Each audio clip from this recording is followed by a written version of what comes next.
किसी ने एकदम सही बात की है कि घमंड की बीमारी उस शराब के नशे की तरह है कि खुद को छोड़ के दुनिया को पता चल जाता है कि इसको चढ़ गई है।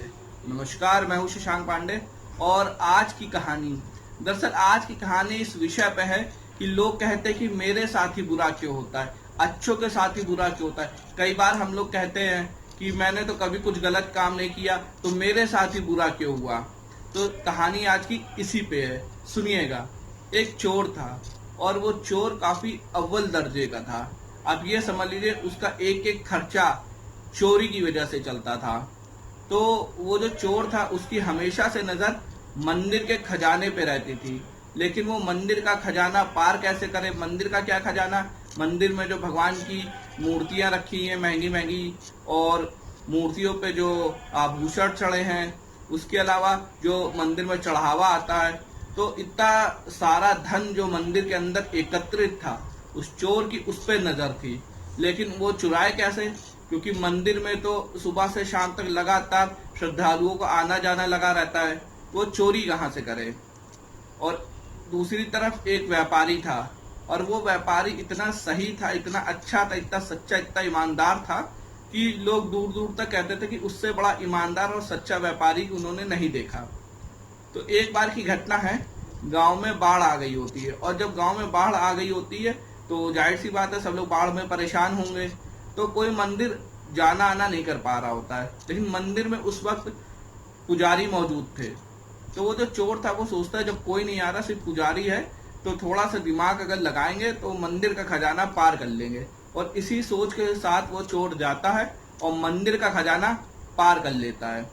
और इतनी ही देर में जैसे ही वो जो चोर होता है मंदिर का खजाना पार करके निकलता है, और वो जो भला व्यापारी होता है वो मंदिर में पहुंचता है, और पुजारी जैसे ही देखता है कि मंदिर का खजाना पार हो गया, चोर चुरा के ले गया, और उस व्यापारी को देखता है, तो तुरंत व्यापारी के मन में ये आता है कि अरे मंदिर का खजाना कहाँ गया। और जो सामने पुजारी वो ये सोच लेता है कि कहीं इसने तो नहीं चुराया, इसके साथी ने तो नहीं चुराया, इन लोगों ने मिलके मंदिर का खजाना पार करवाए।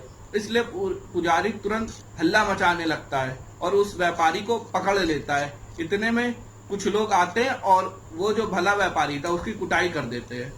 जो व्यापारी था अपनी जो स्थिति थी, जो मार खाया था, उससे दुखी था।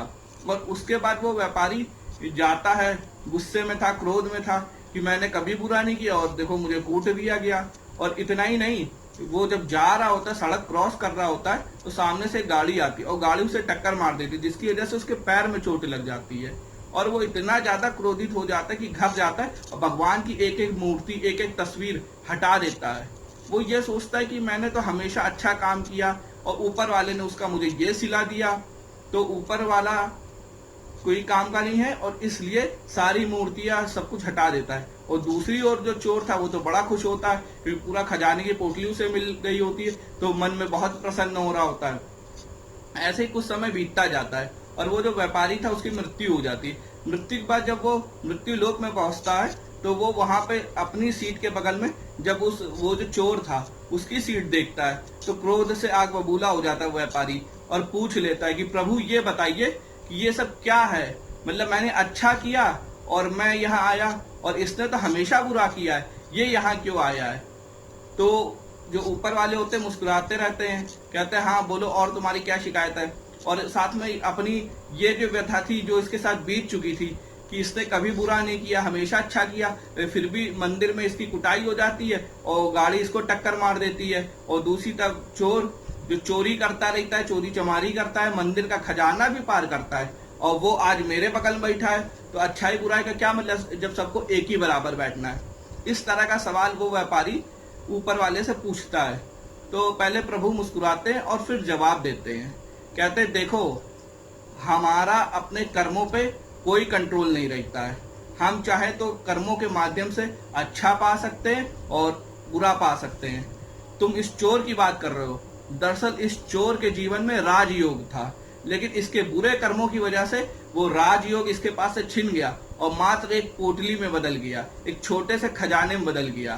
तो ये इसका परिणाम। और तुम्हारा जो जीवन था बहुत दुख भरा था, तुम्हारे जीवन में मृत्यु योग था, लेकिन क्योंकि तुम्हारी अच्छाई इतनी ज्यादा थी, तुम्हारी भलाई इतनी ज्यादा थी, जिसकी वजह से तुम्हें छोटी सी जो कार से चोट लगी, बस इतना ही, मंदिर में जो थोड़ी सी कुटाई हुई, बस इतना ही, और अगर तुम्हारे अच्छे कर्म ना होते तो तुम्हारी मृत्यु भी हो सकती थी।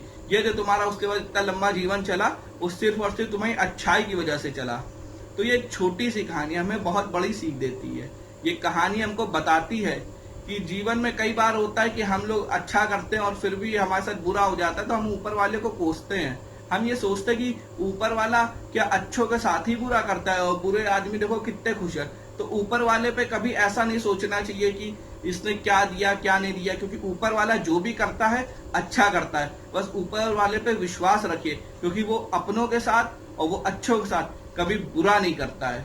जय हिंद, जय भारत, भारत माता की जय। मिलते हैं आपसे अगले कहानी में, अगले किसी विचार के साथ, अगले मोटिवेशन के साथ। तब तक के लिए जय हिंद।